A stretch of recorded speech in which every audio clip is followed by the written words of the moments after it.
Hello friends, good morning. आज अपन start करने वाले हैं चैप्टर नंबर 2 पावर सिस्टम का। और अब इससे पहले हमने चैप्टर नंबर 1 कंप्लीट कर चुके हैं। उसमें हमने क्या क्या डिस्कस करा था। फर्स्ट हमने देखा था कि पावर जनरेशन टाइप की पावर कौन कौन से टाइप से जनरेट कर सकते हैं। तो उसमें था hydro electric power generation, nuclear power generation, diesel power generation, हमारा थर्मल पावर जनरेशन। एंड उसके बाद हमने पढ़ा इकोनॉमिक और पावर जनरेशन की इकोनॉमिकली पावर को कैसे जनरेट कर सकते हैं। एंड लास्ट टॉपिक पढ़ा था हमने इसमें टैरिफ को। ठीक है। और टाइप ऑफ टैरिफ, टैरिफ किस तरीका से अपन और कौन कौन से टाइप के हम टैरिफ लगाते हैं। ओके। अब हम नेक्स्ट चैप्टर स्टार्ट कर रहे हैं, चैप्टर नंबर 2। उसका नाम है supply system, transmission of power. कि पावर को एक प्लेस से दूसरी प्लेस पे कैसे भेजा जाता है, वो है हमारा ट्रांसमिशन ऑफ पावर को। ठीक है। इसमें कौन कौन से टॉपिक हम डिस्कशन करेंगे वो एक बार देख लेते हैं। फर्स्ट हमारा टॉपिक होगा electric supply system. Second topic होगा हमारा typical AC power supply scheme, की एसी से पावर कैसे से सप्लाई कर सकते हैं, आगे करते हैं। Comparison of DC and AC and advantage of high high transmission voltage. कि हम जो पावर को ट्रांसफर कर रहे हैं one place to other place, तो उसमें वोल्टेज जो लेवल है ना वो हाई रखते हैं। तो उसका हाई क्यों रखते हैं, उसके एडवांटेज क्या है। हमारे पास नेक्स्ट है various type of power generation. की पावर को भेजने के लिए, ट्रांसमिट करने के लिए अलग अलग टाइप के होते हैं, वो टाइप को डिस्कस करेंगे। Comparison of conductor material and overhead line. जो हमारा ओवरहेड लाइन जाती है, दो तरीके से हम पावर को ट्रांसमिट कर सकते हैं। एक तो होता है अंडरग्राउंड ओवरहेड, एक होता है अंडरग्राउंड। ठीक है। तो ओवरहेड में हमारे पास क्या बोलते हैं, कंडक्टर जो मटेरियल यूज लेते हैं ना सप्लाई के लिए, वो कैसे यूज करते हैं और कितने, इन दोनों में कंपैरिजन क्या होगा। Comparison of conductor material in underground system में, जब हमारे पावर को हम ट्रांसमिट कर रहे हैं अंडरग्राउंड के थ्रू, तो हमारे पास जो मटेरियल यूज होगा कंडक्टर में वो कितना होगा। नेक्स्ट होगा हमारे पास एलिमेंट ऑफ ट्रांसमिशन के। तो ट्रांसमिशन के एलिमेंट होते हैं आर, एल एंड सी, ये वाले। तो इनको डिस्कशन करेंगे। देन हम डिस्कस करें इकोनॉमिक ऑफ पावर ट्रांसमिशन की, पावर जो ट्रांसमिट कर रहे हैं उसको इकोनॉमिकली हम कैसे बना सकते हैं। ठीक है। नेक्स्ट है हमारे पास कि जो कंडक्टर की साइज है, कि साइज इससे ज़्यादा हम कंडक्टर की साइज बढ़ाएंगे तो हमारे पास प्राइजेस वगैरह बढ़ जाएंगी। तो इकोनॉमिकली उसको चॉइस करना कि हमारी ये एक स्टैंडर्ड साइज होती है किसी की कंडक्टर की। ओके। नेक्स्ट है हमारे पास economic choice of transmission voltage. ये नहीं कि हम ट्रांसमिशन वोल्ट हाई वोल्टेज लगाने की वजह से हमारे पास लॉसेस वगैरह कम होते हैं। तो ये नहीं कि हम बहुत ज़्यादा ही मतलब बढ़ा दें हम वोल्टेज को। तो उसके जब वोल्टेज हाई भी होता है ना, उसके भी कुछ लिमिटेशंस होती है कि उसमें हम इंसुलेटर यूज़ कर रहे हैं, वो हाई कॉस्ट के यूज़ करेंगे। ट्रांसमिशन ट्रांसफार्मर है, स्विच गियर प्रोटेक्शन है, वो सब चीज़, तो वहाँ पे कॉस्ट बढ़ जाएगी। तो वो सारी चीज़ें भी कंसीडर इसके अंदर करेंगे। ठीक है, जब वोल्टेज को बढ़ा रहे हैं। लास्ट हमारे पास होगा requirement of satisfactory electric supply. की हमारे पास हम जिस चीज़ में सेटिस्फाइड हो उसमें इलेक्ट्रिक सप्लाई कैसे भेज सकते हैं। ये सारे टॉपिक्स को हम डिस्कस करेंगे चैप्टर नंबर 2 में। ओके। अब स्टार्ट करते हैं हम। फर्स्ट टॉपिक वो है हमारे पास इलेक्ट्रिक सप्लाई सिस्टम। ठीक है। कि इलेक्ट्रिक सप्लाई सिस्टम क्या है। The conveyance of electric power from power station to consumer premise is known as electric supply system. जब हमारी पावर को हम पावर स्टेशन से कंज्यूमर तक भेज रहे हैं और एक उसकी जो टर्म एंड कंडीशन के अकॉर्डिंग, तो उसको बोलते हैं हम इलेक्ट्रिक सप्लाई सिस्टम। ठीक है।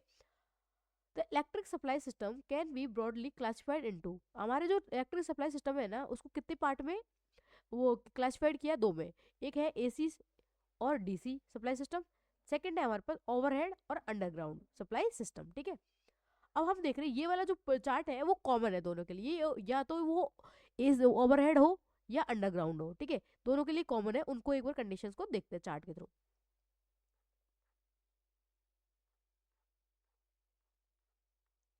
देखो, ये हमारे पास क्या है, फर्स्ट ऑफ ऑल हमारे पावर ट्रांसमिशन को, तो ये ट्रांसमिशन को हम अंडरग्राउंड ले या ओवरहेड ले, कैसे भी ले सकते हैं। उस फर्स्ट पार्ट है हमारे पास जनरेटिंग स्टेशन, जहां से अपन पावर जनरेट कर रहे हैं। वहां के जो हाईएस्ट वोल्टेज कितना तक जनरेट करते हैं वो है 11 kV। उसके बाद जब हमारी पावर जनरेट हो जाती है, पावर जनरेट कहाँ किस किस के थ्रू कर सकते हैं, हाइड्रो, थर्मल, न्यूक्लियर, डीजल, और ये सब चीज़ों के थ्रू हम क्या कर सकते हैं, ईटीसी। इसके थ्रू हम क्या कर रहे हैं, पावर जनरेट। उनको डिटेल में हम चैप्टर नंबर 1 में डिस्कशन कर किया है हमने। ठीक है। पावर जब जनरेट हो जाती है उसके बाद जाती है एक ट्रांसफार्मर में। और ट्रांसफार्मर में जब जाएगी तो ये जो 11 kV की जो वोल्टेज था ना, उसको कन्वर्ट किस में कर रही है, चेंज कर रही है 132 kV में। मतलब ये है step up transformer, step up transformer. ठीक है। और ये वाली जो लाइन है स्टेप अप ट्रांसफार्मर की, यहाँ से ये वाली, तो ये है हमारा ये वाला पार्ट, यहाँ से यहाँ तक का, ये इसको बोलते हैं हम प्राइमरी ट्रांसमिशन लाइन। और यहाँ पे जो कंडक्टर होते हैं वो 3 फेस और 3 वायर होते हैं, कभी भी न्यूट्रल वायर इसके अंदर नहीं होता है, ठीक है, ट्रांसमिशन में 3 फेस 3 वायर, ठीक है, ओके। ये हो गया हमारे पास प्राइमरी ट्रांसमिशन, ओके। अब प्राइमरी ट्रांसफॉर्मर इसको कन्वर्ट कर रहा है 132 किलोवाट में। अब नेक्स्ट ट्रांसफॉर्मर लगा होता है ये वाला, तो इस है वो ये 132 किलोवाट को कन्वर्ट कर रहा है वापस one step down transformer, step down transformer वो कन्वर्ट कर रहा है 132 किलोवाट जो प्राइमरी ट्रांसमिशन में कन्वर्ट हुआ था उसको 132 किलोवाट में, ठीक है। और 32 किलोवाट का जो क्या बोलते हैं वोल्टेज वाला पावर वो कहाँ जाएगा हमारे पास एक रिसीविंग स्टेशन पे। ये जो यहाँ से स्टेप डाउन से लेके यहाँ तक रिसीविंग स्टेशन तक ये हमारा कौन सा ट्रांसमिशन होता है, सेकेंडरी ट्रांसमिशन। इसके अंदर जो वायर वगैरह लगे होते हैं वो होते हैं 3 फेस 3 वायर, ठीक है। ये हमारे पास प्राइमरी ट्रांसमिशन हो गया 132 तक, फिर 33 में वापस कन्वर्ट हुआ ये रिसीविंग स्टेशन तक, ये हुआ हमारे पास secondary transmission, okay. Secondary transmission के बाद तो 33 किलोवाट जो वोल्टेज था उसको कन्वर्ट किया है, रिड्यूस करा है 11 किलोवाट में, ये इसके ट्रांसफर के थ्रू। और वो जा रहा है कहाँ पे, प्राइमरी स्टेशन पे, एक सब स्टेशन पे जा रहा है। तो यहाँ तक का जो पार्ट बचा ये है हमारे पास प्राइमरी डिस्ट्रीब्यूशन, ओके। और ये सब स्टेशन के बाद जो हमारे कंज्यूमर के पास जा रहा है उसके बीच में एक क्या लगा है, ट्रांसफार्मर लगा हुआ है, वो 11 किलोवाट को कन्वर्ट कर रहा है 400 किलोवाट में, 400 वोल्ट ओनली। तो 411 किलोवाट को 400 वोल्ट में कन्वर्ट कर रहा है, ये हमारे पास रिसीविंग लास्ट वाला स्टेशन है। और इसको ये वाला पार्ट को बोलते हैं हम सेकेंडरी डिस्ट्रीब्यूशन, ठीक है। और यहाँ पे जो वायर होते हैं वो होते हैं 3 फेस 4 वायर, 3 वायर तो यहाँ पे फेस वाले होंगे और एक जो वायर होगा एक्स्ट्रा वो न्यूट्रल वायर होगा, ठीक है। इसलिए लास्ट वाले को बोलते हैं 3 face 4 wire supply system, okay. तो ये और उसके बाद ये सप्लाई कहाँ जाती है, सप्लाई कंज्यूमर को। अब यहाँ पे काफी बार क्वेश्चन कौन कौन से बन सकते हैं, जैसे कि हमारे पास क्वेश्चन बन सकते हैं, जैसे कि स्टार्टिंग वाले क्वेश्चन बनेंगे, जनरेटिंग वाले क्वेश्चन बन सकते हैं कि जनरेशन जो करते हैं पावर को वो कितने वोल्ट पे करते हैं, तो 11 किलो वोल्ट पे, ठीक है। सेकंड क्वेश्चन पूछ सकते हैं कि प्राइमरी ट्रांसमिशन है वहाँ की लिमिट कहाँ से कहाँ तक है, मतलब प्राइमरी लिमिट किन किन के बीच में होती है। तो जनरेटिंग स्टेशन से प्राइमरी स्टेशन तक जब जाती है हमारे पास, और उसमें हमारा क्या स्टेप अप होता है, हमेशा वोल्टेज का क्या होता है स्टेप अप, 11 किलो वोल्ट को 132 किलो वोल्ट में अपने कन्वर्ट करना, वो है हमारे पास प्राइमरी ट्रांसमिशन। सेकंड में सेकेंडरी ट्रांसमिशन में कुछ भी हो सकता है, और इसमें ये बोलते हैं कि इसमें कितने कितने वायर यूज होते हैं, इसमें होता है 3 फेस वायर, ठीक है, कितने 3 फेस 3 वायर, ओके। इसमें भी कोई 3 फेस 3 वायर मतलब ये है कि इसमें डायरेक्ट कोई भी लोड कनेक्ट नहीं होता है, मतलब ये नहीं कि हम डायरेक्ट यहाँ पे कंज्यूमर को कनेक्ट कर दे, सप्लाई दे दे, नहीं, ठीक है। उसके बाद सेकंड हमारे पास ये स्टेप डाउन करके सेकेंडरी ट्रांसमिशन आया जो रिसीविंग स्टेशन पे आया है, रिसीविंग स्टेशन आगे डिस्ट्रीब्यूशन को ही भेजेगा। उसमें भी 2 पार्ट में कन्वर्ट होता है, जिसमें कि एक तो प्राइमरी डिस्ट्रीब्यूशन, एक होता है सेकेंडरी डिस्ट्रीब्यूशन। प्राइमरी डिस्ट्रीब्यूशन पे अगर कोई कमर्शियल या इंडस्ट्रियली पर्पज से कोई हमको पावर ले रहा है हमसे, तो प्राइमरी डिस्ट्रीब्यूशन उसको सप्लाई करता है। बट डोमेस्टिक और जो हमारे होम वाले ये इस वाले केस में, तो ये जो पावर सप्लाई करते हैं वो कौन करता है, सेकेंडरी डिस्ट्रीब्यूशन, ओके। और इसके अंदर वायर कितने होते हैं, 3 फेस 4 वायर सप्लाई सिस्टम। तो लास्ट में ये पूछ सकते हैं सेकेंडरी डिस्ट्रीब्यूशन में कितने वायर सप्लाई करते हैं, वो होते हैं 4 वायर, ओके। अब इन चीज़ों को डिटेल में एक बार यहाँ देखते हैं, जो जो पार्ट हमने डिस्कस किए थे। फर्स्ट जनरेटिंग स्टेशन था, सेकंड हमारे पास प्राइमरी ट्रांसमिशन था, उसके बाद था सेकेंडरी ट्रांसमिशन, उसके बाद था प्राइमरी डिस्ट्रीब्यूशन, सेकेंडरी डिस्ट्रीब्यूशन, उसके बाद था हमारे पास कंज्यूमर, ठीक है। ये सारे पार्ट को डिटेल में हम यहाँ थ्योरी में डिस्कशन करेंगे, okay. Generating station GS, GS represent generating station वहाँ where electric power is produce by 3 phase alternator. 3 phase के ऑल्टरनेटर के थ्रू क्या होती है हमारे पास, पावर जनरेट होती है। अब हमको पता है कि 3 फेस जनरेट कैसे करता है, ये जैसे कि थर्मल होता है, तो थर्मल में जाता है कि कॉइल देते हैं, कॉइल के बाद वो बॉयलर में जाएगा, सुपर हीटर में जाएगा, सुपर हीटर उसको बाद टरबाइन में भेजेगा, टरबाइन से वो जाता है कहाँ पे, कपलर के थ्रू ऑल्टरनेटर में, ऑल्टरनेटर उसको सप्लाई भेजता है, वो सेम चीज, ठीक है। तो ये कहाँ होता है, is produce by 3 phase alternator operating in parallel. और ये 3 फेस ऑल्टरनेटर है वो किस कैसे कंडीशन में ऑपरेट होते हैं, पैरेलल में। सेकंड पॉइंट हमारे पास, द यूजुअल जनरेशन वोल्टेज कितना होता है, 11 किलोवाट, ठीक है। ये डायरेक्ट क्वेश्चन में पूछ सकते हो, जनरेटिंग वोल्टेज कितना होता है, 11 किलोवाट इज स्टेप अप, इसको स्टेप अप करते हैं 132 किलोवाट में एट जनरेटिंग स्टेशन पे with the help of 3 phase transformer के हेल्प से। Generally the primary transmission is carried primary जो ट्रांसमिशन होता है वो कौन कौन कितने लेवल की वोल्टेज पे कैरी कर सकते हैं? इसको 66 वोल्टेज पे हो सकता है, 132 किलोवाट पे हो सकता है, 220 किलोवाट पे हो सकता है, 400 किलोवाट पे। प्राइमरी ट्रांसमिशन में ये वोल्टेज हो सकते हैं, ठीक है। डायरेक्ट पूछ भी सकते हैं क्वेश्चन कि प्राइमरी ट्रांसमिशन में कौन कौन से वोल्टेज के लेवल हो सकता है, तो वो है 66, 132, 220 किलोवाट, 400 किलोवाट, ठीक है। अब है primary transmission. The electric power at 132 kilowatt is transmitted wire three phase three wire. ये इसको जो पावर ट्रांसमिट हो रही है आगे, वो कितने पे हो रही है? थ्री फेज थ्री वायर पे। ओवरहेड सिस्टम टू आउटस्कर्ट, मतलब ये सिटी से बाहर ही है, ये हम कोई सिटी को सप्लाई नहीं कर रहे, ठीक है। Overhead system to be outskirt of the city. This form, ये वाले फॉर्म को क्या बोलते हैं? Primary transmission, okay. इसके बाद हमारे पास क्या आता है नेक्स्ट? Secondary transmission. तो primary transmission line terminate at, primary line कहाँ टर्मिनेट होती है? रिसीविंग स्टेशन पे, आरएस पे, which usually lie at outskirt of the city. और ये कहाँ पे लाई करता है? सिटी से बाहर, आउटस्कर्ट पे, ठीक है। At the receiving station voltage is reduce, receiving station पे वोल्टेज रिड्यूस कहाँ कितने पे करते हैं? 66, 33 किलोवाट पे by step up transfer, step down transformer के थ्रू। तो सेकेंडरी में क्या बोल रहा है कि ये आउटस्कर्ट पे जाके ये क्या बोलते हैं, रिसीविंग स्टेशन बना होता है।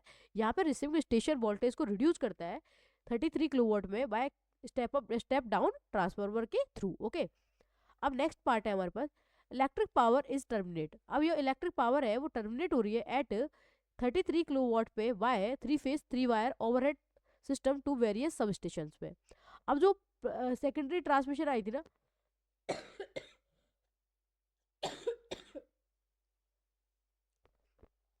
सेकेंडरी ट्रांसमिशन, वो टर्मिनेट हो रही है कहाँ पे? सब स्टेशन पे। जैसे कि प्राइमरी ट्रांसमिशन तो हो रही थी टर्मिनेट रिसीविंग स्टेशन पे, और सेकेंडरी ट्रांसमिशन हुआ है सब स्टेशन के अंदर टर्मिनेट, ओके। और ये इसके अंदर वायर कितने होते हैं? Three phase three wire, okay. अब नेक्स्ट देख रहे हैं primary distribution. The secondary distribution line terminate at sub station पे। सेकेंडरी ट्रांसमिशन, ये ट्रांसमिशन कहाँ टर्मिनेट होती है? सब स्टेशन पे, वहाँ where voltage is reduce 11 kilo 33 kilo volt to 11 kilo volt. यहाँ पे 33 का वोल्टेज कितने में रिड्यूस करते हैं? 11 किलो वोल्ट में। और यहाँ पे जो पावर सप्लाई होती है कितने वायर होते हैं? Three phase three wire system, okay. अब नेक्स्ट देखते हैं हम secondary distribution. The electric power from primary distribution line 11 kilowatt is delivered to distribution sub station पे, डीएस पे भेजा जाता है ये प्राइमरी वाला, ठीक है, प्राइमरी डिस्ट्रीब्यूशन को। These sub station are located near the consumer. और जो सेकेंडरी डिस्ट्रीब्यूशन होता है वो कहाँ पे लोकेटेड होते हैं? वो कंज्यूमर के नियर लोकेट होते हैं। And step down the voltage to 400 volt, 400 volt पे इसको और स्टेप डाउन करते हैं। और ये कितनी में होते हैं? Three phase four wire four secondary distribution के लिए। सेकेंडरी डिस्ट्रीब्यूशन के लिए कौन कितनी लिमिटेशन होती है? Three phase four wire four secondary distribution, ठीक है। The voltage between the two phase, दो फेसों के बीच में वोल्टेज कितना होता है? 400 वोल्ट बिटवीन एनी फेज, और कोई भी फेस हो सकता है और न्यूट्रल के बीच में। अगर एक फेस की बात है, सिंगल फेस की बात कर रहे हैं, तो ये कितने वोल्टेज का जाता है? जैसे कि थ्री फेस की बात कर रहे हैं तो 400 वोल्ट, और सिंगल फेस की बात हो रही है तो वो जाता है 230 volt single phase residential lighting road. अगर सिंगल फेस जो हमारे घरों में आता है वो आता है सिंगल फेस का, सिंगल फेस में कितनी लाइट आती है? 230 वोल्ट की, ठीक है। अब हमने देख लिया था कि ये जो हमारे पास पावर जनरेट हो रही है आगे, transmit primary transmission, secondary transmission, primary distribution, secondary distribution, ये सब चीज़ें हमने देख लिया, ठीक है। अब नेक्स्ट कंपैरिजन है हमारे पास, comparison of DC and AC transmission को, कि एसी डीसी एंड एसी के अंदर कंपैरिजन करते हैं। The electric power can be transmit either bye mean of DC, या तो वो डीसी से भेजा जाएगा आगे, या एसी से। Each system has its on merit and demerit. अब ये खुद जो डीसी वाले के कुछ मेरिट होंगे, डिसएडवांटेज होंगे, कुछ एडवांटेज होंगे। सेम चीज एसी के भी कुछ एडवांटेज होंगे, डिसएडवांटेज, वो चीज बताइए यहाँ पे। DC transmission advantage, the high voltage DC transmission has following advantage over high voltage AC transmission के लिए। जब हम वोल्टेज को हाई वोल्टेज पे भेजते हैं तो इसके कुछ एडवांटेज है। वो कौन कौन से एडवांटेज है? जब डीसी के अंदर ले रहे हैं हम, it require only two conductor as compare to three four AC transmission के लिए। जब हम डीसी से सप्लाई आगे भेज रहे हैं तो इसके अंदर रिक्वायरमेंट होती है जो क्या बोलते हैं कंडक्टर की, वो कितनी होती है? Only two conductor. जबकि एसी में भेजेंगे तो उसको कितने कंडक्टर की रिक्वायरमेंट होती है? थ्री कंडक्टर के लिए। तो एक एडवांटेज ये हो गया। सेकंड, जब हम डीसी से पावर भेज रहे हैं तो इसमें देर इज नो इंडक्टेंस, इसमें कोई इंडक्टेंस नहीं बनेगा, कोई कैपेसिटेंस नहीं बनेगा, इसके अंदर कोई फेस डिस्प्लेसमेंट नहीं होगा, कोई सर्ज प्रॉब्लम नहीं होगी, ये सारी चीजें इसके अंदर नहीं होगी। तो ये भी इसका एक एडवांटेज है, ठीक है। थर्ड है हमारे पास due to absence of inductance, इसके अंदर इंडक्टेंस नहीं होता किसके अंदर, जब डीसी से पावर सप्लाई कर भेज रहे हैं तो voltage drop in DC transmission में लाइन में इज लेस देन एसी के। तो इसमें जो वोल्टेज ड्रॉप होता है ना डीसी के अंदर वो कम होता है एज कम्पेयर टू एसी, ठीक है। नेक्स्ट क्वेश्चन है हमारे पास, DC transmission line has better voltage regulation, इसके अंदर लॉसेस वगैरह नहीं होंगे, तो जो पावर वोल्टेज जितने पे जा रहा है ना उतना ही रिसीविंग में मिल रहा है, तो इसमें वेरिएशन नहीं हो रहा वोल्टेज, तो वोल्टेज रेगुलेशन इसमें क्या होता है, बेटर होता है। DC transmission line has better voltage regulation, इसके अंदर कोई स्किन इफेक्ट नहीं होता। नेक्स्ट है हमारे पास डीसी लाइन लेस कोरोना, इसके अंदर कोरोना लॉस होते हैं ना वो कम होते हैं, and reduce interference with communication circuit, और कम्युनिकेशन सर्किट का जो इंटरफेरेंस है वो भी कम होता है और कोरोना लॉस भी कम होते हैं। इसके अंदर स्किन इफेक्ट कम होता है, वोल्टेज रेगुलेशन बहुत अच्छा होता है, ये सारे इसके एडवांटेज है किसके, डीसी से जब पावर को भेज रहे हैं। अब देखते हैं कि जब इतने ही एडवांटेज है उसके बाद हम एसी को क्यों यूज कर रहे होते हैं, तो इसके कुछ डिसएडवांटेज भी होंगे, उनको देखते हैं। इसका डिसएडवांटेज है electric power can't be generate at high DC voltage पे, आपको डीसी वोल्टेज हाई चाहिए, हाई वोल्टेज पे इसको जनरेट नहीं कर सकते, तो इसका एक डिसएडवांटेज है। सेकेंड पॉइंट है तो DC voltage can't be step up, और जैसे कि एसी को हम बहुत easily step up step down कर सकते हैं, बट डीसी को easily step up step down नहीं कर सकते हैं। तो DC voltage can't be step up for transmission of power at high voltage, high voltage में जब इसको भेजता है तो इसको स्टेप अप करना चाहिए हमें, करना पड़ेगा क्योंकि उसकी कंडीशंस को फुलफिल करने के लिए, बट डीसी के अंदर वो चीज़ नहीं कर सकते, तो ये भी एक इसका डिसएडवांटेज है। डीसी में switch and circuit breaker have their on limitation, और डीसी के अंदर जो इसमें स्विचेस लगे होते हैं, सर्किट ब्रेकर होते हैं, उनकी बहुत सारी अपनी खुद की लिमिटेशंस होती है, तो वो इसके डिसएडवांटेज पॉइंट आ गए। अब नेक्स्ट हम देख रहे हैं AC transmission. Electric energy is almost exclusively generated transmit and distributed in the form of AC, हमारे पास 99% हम जो पावर को जनरेट कर रहे हैं ना और ट्रांसमिट कर रहे हैं, डिस्ट्रीब्यूट कर रहे हैं, कुछ भी कर रहे हैं, वो किस में होती है, एसी में होती है, ठीक है। अब एसी के क्या क्या एडवांटेज है, क्या क्या डिसएडवांटेज है, वो चीज़ें हम डिस्कस करेंगे। इसका फर्स्ट पॉइंट जो है एडवांटेज में वो है power can be generate at high voltage पे, इसमें जो पावर है ना, जो डीसी के अंदर पावर हाई वोल्टेज में जनरेट नहीं कर सकते थे, इसके अंदर वो कर सकते हैं। इसका maintenance of AC substation is easy and cheap, इसके अंदर जो सबस्टेशन का मेंटेनेंस होता है ना वो काफ़ी इजी होता है और चीप होता है। थर्ड पॉइंट है तो AC voltage can be step up step down via transformer, इसको स्टेप अप और स्टेप डाउन कर सकते हैं किसके थ्रू, ट्रांसफॉर्मर के through, with easy and efficiency क्या होती है इसमें, हाई हो जाती है, ठीक है। अब इसके डिसएडवांटेज पॉइंट क्या है, AC line require more copper then DC, अब इसका फर्स्ट डिसएडवांटेज पॉइंट ये है कि एसी लाइन है ना वो ज़्यादा रिक्वायरमेंट, जो कंडक्टर का जो मटेरियल होता है ना उसकी रिक्वायरमेंट क्या है, ज़्यादा है कंपेयर टू डीसी के, ठीक है। सेकेंड डिसएडवांटेज है the construction of AC transmission line is more complicated than DC, इसमें कॉम्प्लिकेट होती है उसकी AC transmission line as compare to DC के, ये भी एक डिसएडवांटेज है। Due to skin effect, AC के अंदर स्किन इफेक्ट होता है बट डीसी के अंदर नहीं होता है। Due to skin effect in AC system the effective resistance of the line का इंक्रीज हो, इफेक्टिव रेजिस्टेंस इंक्रीज हो जाता है इसके अंदर, ठीक है।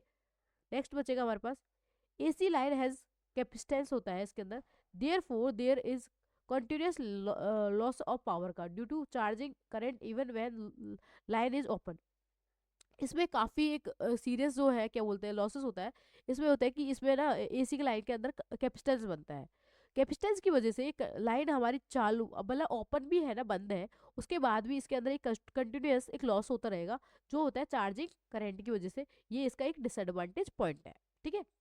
अब हम कुछ चीज़ें हैं जो हमारे लिए कॉमन है, advantage of high transmission voltage, कि वोल्टेज एसी में हो या डीसी में हो बट हाई वोल्टेज होना चाहिए, उसके क्या क्या चीज़ें एडवांटेज है वो चीज़ें देखते हैं। फर्स्ट पॉइंट है हमारे पास reduce volume of conductor material, जब हमारे पास वोल्टेज अगर हाई है तो जो कंडक्टर यूज कर रहे हैं ना उसका वॉल्यूम क्या हो जाता है, रिड्यूस हो जाता है। अब उसको हम देखते हैं इसमें फर्स्ट पॉइंट तो ये है कि reduce volume of conductor material के क्या हो जाता है, रिड्यूस, ये हमारा एक एडवांटेज है। सेकेंड एडवांटेज है हमारे पास सेकेंड एडवांटेज है इंक्रीज ट्रांसमिशन एफिशिएंसी। जब हमारा वोल्टेज हाई होता है तो हमारे पास जो ट्रांसमिशन की जो एफिशिएंसी है ना वो क्या हो जाती है, इंक्रीज हो जाती है। Second point. थर्ड पॉइंट है हमारे पास डिक्रीज परसेंटेज लाइन ड्रॉप। जो ट्रांसमिशन लाइन है ना उसमें ड्रॉप होता है ना वो क्या हो जाता है, रिड्यूस हो जाता है। ये तीन इंपॉर्टेंट पॉइंट है इसके अंदर। अब ये चीजें कैसे कैसे होती है, कैसे हम देखेंगे, वो सब चीजें हम डिस्कस करें यहाँ पे, ठीक है। फर्स्ट पॉइंट है हमारे पास reduce volume of conductor material का वॉल्यूम क्या हो जाता है, कम हो जाता है। वो कैसे देखते हैं, इसको हम ड्राइव करके देखते हैं कि पावर हमारी होती है 3 फेज की, P equal to under root में 3 bi cos phi। अगर हमें आई की वैल्यू निकालनी है तो इन पार्ट को क्या भेजेंगे, नीचे भेजेंगे, P के अपॉन अंडर रूट में 3 b cos phi। हमारे पास ये है हमारे पास लोड करंट, ठीक है। हमारे पास रेजिस्टेंस क्या होता है, R equal to mu resistivity L upon A, ये एक डायरेक्ट फॉर्मूला है जो तुम्हें याद होगा, ठीक है। टोटल पावर लॉस को कैसे लिख सकते हैं, 3 I² R, ठीक है। ये होता है हमारा टोटल पावर लॉस। इसमें आई जो अपने पास लोड करंट है ना उसकी वैल्यू को पुट कर दो।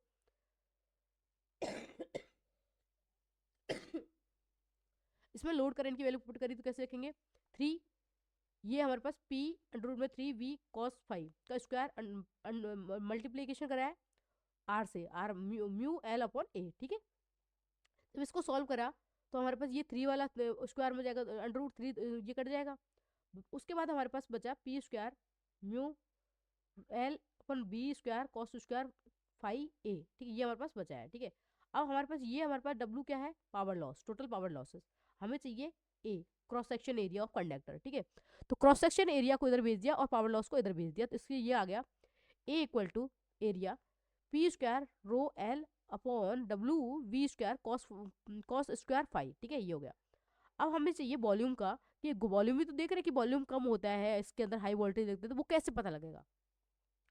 Total volume of conductor material का क्या होता है, 3 फेज के लिए 3 मल्टीप्लिकेशन करा है इसका एरिया से और लेंथ से, ठीक है। तो अपन पास 3 तो पुट कर दिया और इसको मल्टीप्लाई करा है, जो अपने पास फॉर्मूला आया है किसका, ए का, ए की वैल्यू जो भी बची है उसको यहाँ पुट कर दिया है,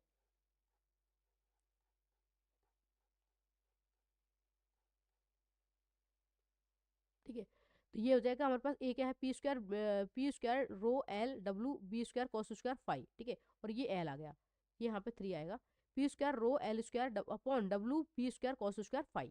अब यहाँ जो हमारे पास ये फॉर्मूला जो ड्राइव हुआ है, इससे हम क्या कंक्लूजन निकाल सकते हैं, ठीक है।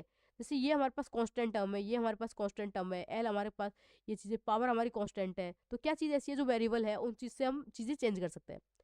P rho L W value give volume of conductor material required to inversely proportional to square of transmission voltage। ये वॉल्यूम है ना वो इन्वर्सली प्रोपोर्शनल है किसके, ये सब चीजें तो कांस्टेंट है, ये वाला term are constant, and volume of conductor material inversely proportional to square of transmission voltage. Transmission voltage के स्क्वायर के बराबर है और किसके स्क्वायर के, पावर फैक्टर के स्क्वायर के बराबर है, ठीक है। हमारे पास जब कोई वैल्यू इन्वर्सली प्रोपोर्शनल होती है तो क्या कंडीशन होती है कि इस वैल्यू को अगर बढ़ाएंगे तो ऊपर वाली वैल्यू क्या हो जाएगी, रिड्यूस हो जाएगी। अब हमने क्या कंडीशन ली थी कि हाई वोल्टेज, अगर हमारा वोल्टेज हाई है, ठीक है, तो वोल्टेज हाई है, एक तो वैसे नॉर्मल में ही वोल्टेज हाई है, यहाँ पे क्या स्क्वायर है, तो वोल्टेज जितना भी स्क्वायर जो भी वैल्यू ज्यादा होगी तो हमारा वॉल्यूम उतना ही कम होता जाएगा, ठीक है। ये कंडीशन फुलफिल हो गई है। In other words, the greater the transmission voltage, the lesser is conductor material required। तो ये वेरी वेरी इंपॉर्टेंट टर्म यहाँ पे ये है, ये फॉर्मूला तुम्हें पता होना चाहिए और ड्राइव कैसे हुआ है।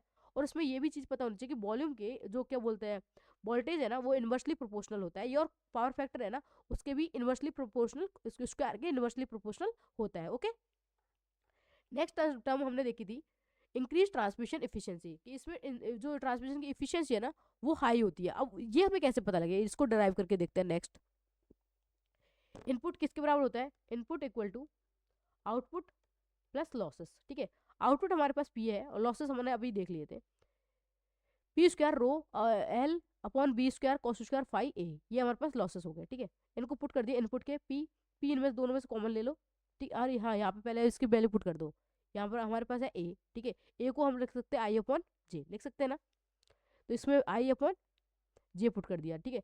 अब I की जो वैल्यू है हमारे पास, I की वैल्यू क्या है हमारे पास, जैसे कि I को हम लिख सकते हैं I equal to P upon under root में 3 v cos phi, ठीक है। तो उसको पुट कर दिया, P अंडर ये ऊपर चल जाएगा अंडर रूट में 3 b cos phi। अब यहाँ से B से B कैंसिल हो गया, cos phi से ये उसका आ रहा है वो नॉर्मल कट गई, ठीक है। P से एक P कैंसिल हो गया, तो हमारे पास एक P बचा, उसमें से एक पी को हम दोनों में टर्म से ये बचा अंडर रूट में 3 pj rho L upon B cos phi, ये बचा। इन दोनों में पी कॉमन है तो पी को बाहर ले लिया, तो ये हो गया 1 प्लस अंडर रूट में 3 j rho L upon B V cos phi. Okay, transmission efficiency क्या होती है, आउटपुट अपॉन इनपुट। ठीक है, आउटपुट क्या था हमारे पास पी और इनपुट है हमारे पास पी और कोष्टक में 1 plus √3 j rho L upon B cos five. ठीक है, अब इस पी से पी कैंसिल। अब ये वाली फॉर्मूला हमारे पास, एक फॉर्मूला हम कभी भी देखना 1 प्लस ये एक्स वाला होता है, तो इसको हम इनवर्स में ऊपर जाएगा ना तो कैसे हो जाता है 1 - x, ये वाला टर्म इसकी बन जाती है। ठीक है, तो वो फॉर्मूला के थ्रू ये हम डायरेक्ट क्वेश्चन भी सर्च कर लेना कि अगर हमारे पास कभी भी एक फॉर्मूला होता है ना ट्रांसमिट, तो ये वाला हमारे पास फॉर्मूला की वजह से हमारे पास एफिशिएंसी क्या आ गई है, ये नेगेटिव में जाएगा ऊपर जाएगा तो 1 - ये टर्म ऊपर नेगेटिव में जाएगी तो अंडर रूट में 3 j rho L upon V cos five. अब इससे क्या चीज पता लगता है हम कि अगर हमारा वोल्टेज ज्यादा होगा, ठीक है, वोल्टेज ज्यादा होगा तो ये टर्म क्या होगी, पूरी टर्म कम होगी। जब ये टर्म पूरी कम होएगी तो ये वाली वैल्यू में से कम चीज रिड्यूस होएगी, तो हमारे पास ये कम रिड्यूस होगी तो हमारी एफिशिएंसी क्या होगी, बढ़ जाएगी। ठीक है, simple. J rho L are constant, therefore transmission efficiency increase when high voltage the line voltage is increase. जब लाइन की वोल्टेज, ये वोल्टेज तो कांस्टेंट है, उसके बाद अगर वोल्टेज लाइन की वोल्टेज को अगर बढ़ाएंगे तो हमारी इफिशियंसी है ना वो क्या होगी, ट्रांसमिशन की बढ़ेगी। ओके, अब लास्ट टर्म में हमारे पास third point, decrease percentage line voltage. Line का वोल्टेज को डिक्रीज करना कैसे, लाइन वोल्टेज होता है आई आर, ठीक है, B equal to I R. ठीक है, अब ये आई की वैल्यू तो ये डायरेक्ट देखिए आर क्या होता है, रो एल अपॉन ए, ये अपने पास है तो अपने पास जो ए है इसके ए को कैसे पुट कर सकते हैं, जैसे कि जे होता है हमारे पास आई अपॉन ए। ठीक है, तो यहाँ पे ये ए पुट करना है तो ए इधर भेज दिया, तो आई अपॉन जे इक्वल टू ए हो गया, तो ये आई अपॉन जे रख दिया यहाँ पे, तो हमारे पास जो वैल्यू वैल्यू बची है ये आई से आई कट गया, रो एल जे। ठीक है, तो रो एल जे लाइन का ड्रॉप है, लाइन ड्रॉप वही सेम चीज, ये line drop upon percentage voltage जो भी रेस्पेक्ट में आएगा उससे, और मल्टीप्लिकेशन कर दी किससे, परसेंटेज फॉर्म में तो 100 से। ये सारी rho L L rho psi L R constant, therefore percentage line drop decrease when transmission. अब ये वैल्यू इंक्रीज होगी तो ये क्या होगा, डिक्रीज होगा। ठीक है, तो तीनों टर्म्स जो है वो बहुत इंपॉर्टेंट पार्ट है, तो ये तुम्हें पता होना चाहिए कि एक तो इसमें एडवांटेज होता है हाई वोल्टेज का, वॉल्यूम ऑफ कंडक्टर रिड्यूस होता है, ट्रांसमिशन एफिशिएंसी बढ़ती है, लाइन ड्रॉप घटता है। ठीक है, ये चीज है। अब ये इसकी कुछ कंडीशन है, limitation of high transmission voltage की, अगर ट्रांसमिशन वोल्टेज भी बहुत ज़्यादा हाई कर देंगे तो उसके क्या डिसएडवांटेज है, हम तो बहुत कर सकते हैं, हमें क्या, जब हमारे पास इतने एडवांटेज ही मिल रहे हैं तो हम हाई बढ़ कर सकते हैं, बट उसकी कुछ लिमिटेशंस होती है। ठीक है, उसकी लिमिटेशन क्या है वो देखते हैं। The increase cost of insulating the conductor, जो इंसुलेटर कंडक्टर होते हैं ना उनकी कॉस्ट बढ़ जाएगी जब अगर हम हाई वोल्टेज लेंगे, इसलिए हम एक लिमिटेड ही वोल्टेज तक बढ़ा सकते हैं। सेकेंड पॉइंट है हमारे पास, इंक्रीज कॉस्ट ऑफ ट्रांसफार्मर, अगर हम बहुत हाई वोल्टेज बढ़ाएंगे तो हमारे ट्रांसफार्मर की कॉस्ट बढ़ेगी, स्विच गियर की कॉस्ट बढ़ेगी, और टर्मिनल जो अपरेटस वगैरह यूज कर रहे हैं उनकी कॉस्ट बढ़ जाएगी। ठीक है, इसकी वजह से हम इसको हाई वोल्टेज एक्सेस में हाई वोल्टेज तक नहीं करते, ओनली एक इकोनॉमिकली हाई वोल्टेज तक इसको आगे बढ़ाते हैं वोल्टेज को। ठीक है, अब उसकी कुछ कंडीशंस है वो देखते हैं यहाँ पे आगे। थर्ड हमारे पास फोर्थ पॉइंट है ये, various system of transmission, power transmission की, पावर को ट्रांसमिट को किस किस तरीका से कर सकते हैं वो चीज़ देखेंगे। It has already we pointed out that transmission of electric power, जो इलेक्ट्रिक पावर जो ट्रांसमिट होती है वो कैसे होती है, 3 फेज 3 वायर के through, AC system is universally adopted, और ये 3 फेज 3 वायर वाली ये हमारे यूनिवर्सली क्या है, अडोप्टेड सिस्टम है। ठीक है, अब इसमें देखते हैं कि हमारे पास कौन कौन से सिस्टम है वो देखेंगे। डीसी सिस्टम में देखेंगे कि डीसी में किस तरीका से हम क्या बोलते हैं पावर को ट्रांसमिट कर सकते हैं। फर्स्ट है हमारे पास DC 2 वायर सिस्टम, सेकंड है DC 2 wire with mid point earthed, third point है DC 3 वायर सिस्टम। ओके, जब हम बात करें एसी सिंगल फेज एसी की, तो इसमें भी कौन कौन से टाइप है वो देखेंगे। Single phase 2 wire, single phase 2 wire with mid point, single phase 3 wire के थ्रू, इनके थ्रू हम क्या करें पावर को ट्रांसमिट कर सकते हैं। नेक्स्ट पॉइंट है हमारे पास 3 फेज एसी सिस्टम, 3 फेज में हमारे पास टू फेज एसी सिस्टम में होता है 2 फेज 4 वायर, 2 फेज 3 वायर, ये दो पार्ट है। ठीक है, लास्ट है हमारे पास 3 फेज एसी सिस्टम में 3 phase 3 wire system, 3 phase 4 wire system, जो हमारे पास कंज्यूमर को ट्रांस हम भेजते हैं वो हमारे यूनिवर्सली डिस्ट्रीब्यूशन कौन से होता है, 3 फेज 4 वायर पे होता है। ठीक है,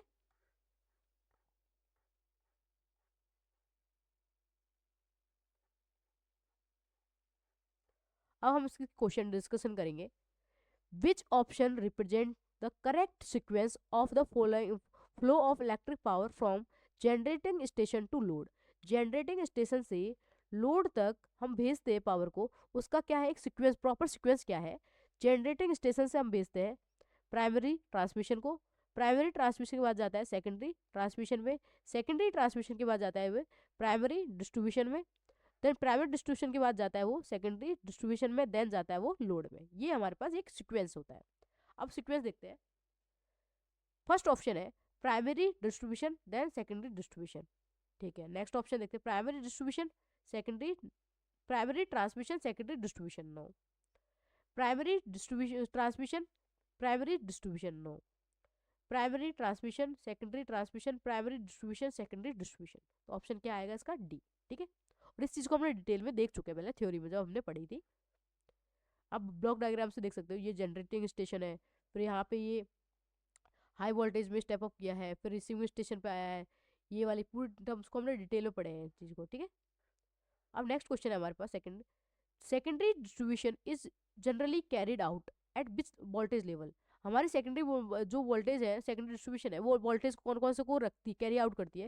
एक तो 400 और सिंगल फेस की बात करें तो 300 230 वोल्ट को। तो आंसर क्या आएगा इसमें ए। इन डिस्ट्रीब्यूशन सिस्टम, अब ये छोटे छोटे क्वेश्चन बनेंगे जो हमने थ्योरी पढ़ी थी उनके, तो यहाँ से ये चीज समझ सकते हो कि जो हमारे एग्जाम्स वगैरह आएंगी उनमें हमें ऐसे क्वेश्चन देखने को मिलेंगे, ठीक है।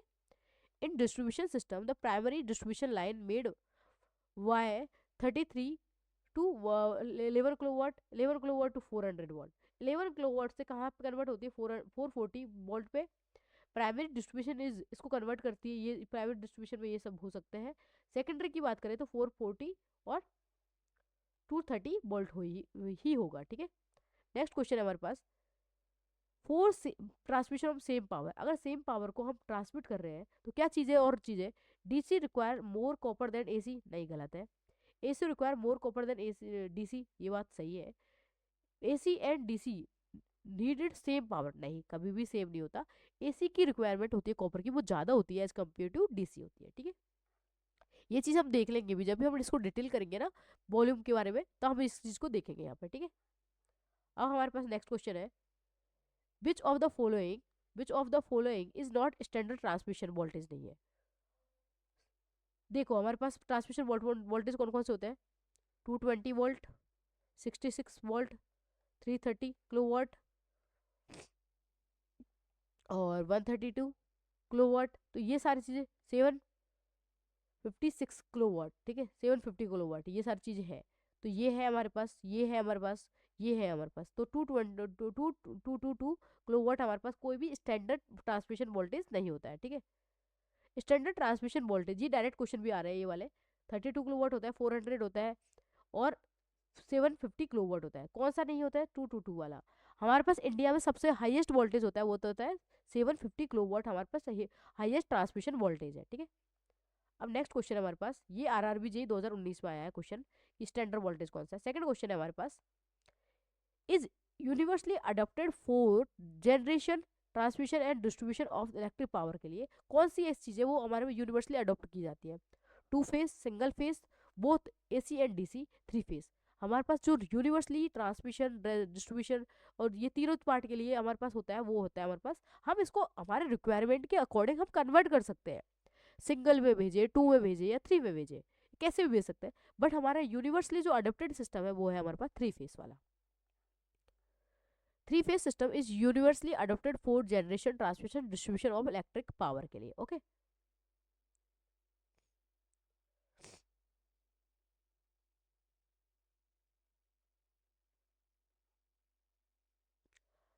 Highest transmission AC voltage in India, India में देख 765 किलोवाट होता है ना वो हाईएस्ट होता है। बट हमारे पास अभी इसमें कौन सा जो स्टैंडर्ड वैल्यूज में दे रखा है वो कौन सा हाईएस्ट है 220 किलोवाट हाईएस्ट नहीं है।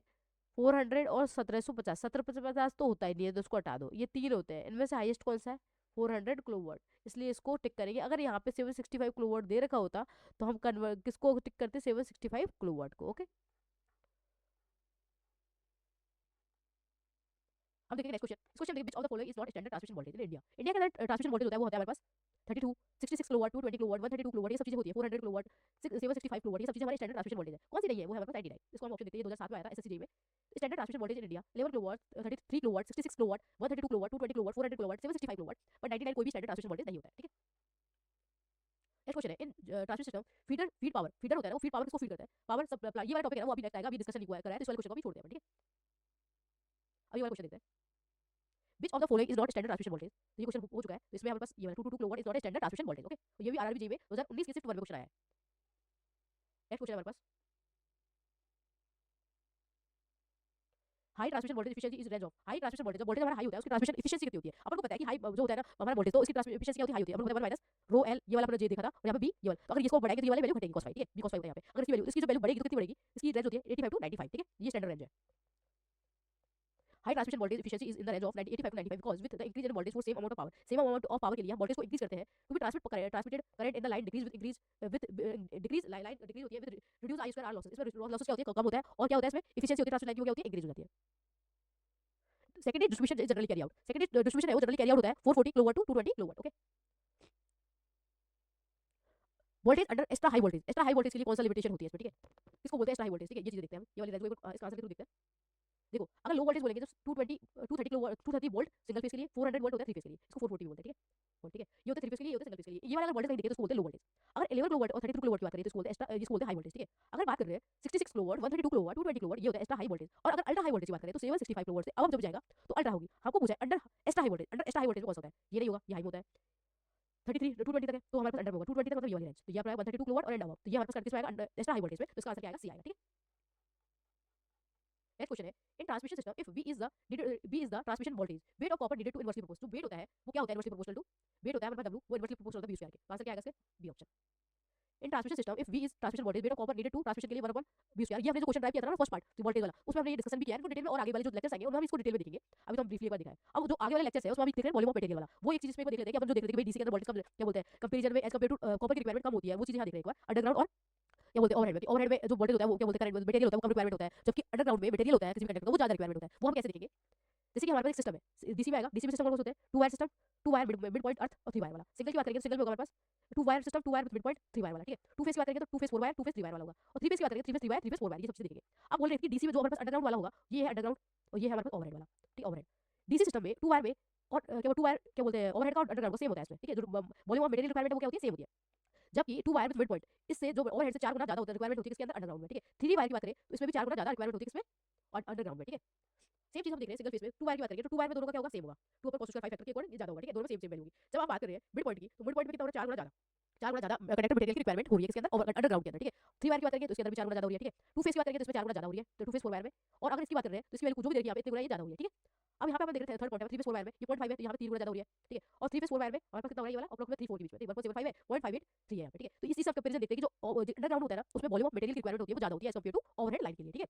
अब ये वाला जो चैप्टर है हमारा ट्रांसमिशन का फर्स्ट पार्ट, इसको हम यही कंप्लीट करते हैं। अगर ये वाली वीडियो आपको अच्छी लगी तो प्लीज वीडियो को लाइक करें, शेयर करें, चैनल को सब्सक्राइब करके शेयर जितना ज्यादा शेयर कर सके उतना शेयर करें, ठीक है। और हैंड रिटन नोट्स से आपको ये वाले टॉपिक्स को क्लियर करते चलना, और मतलब साथ साथ में नोट्स भी बना के चलना, क्योंकि आपको छोटे छोटे टॉपिक्स है जिनमें आप डिटेल में अपन ब्रीफली कहीं भी पढ़ सकते हैं। अगर आपको डिटेल में देख रहे हैं तो काफी बार छोटे छोटे माइनर क्वेश्चन बन गए हमारे एग्जाम्स के अंदर, ठीक है। तो वो वाले क्वेश्चन हम जब डिटेल में क्वेश्चन थ्योरी पढ़ेंगे तभी हमें पता चलता है, ठीक है।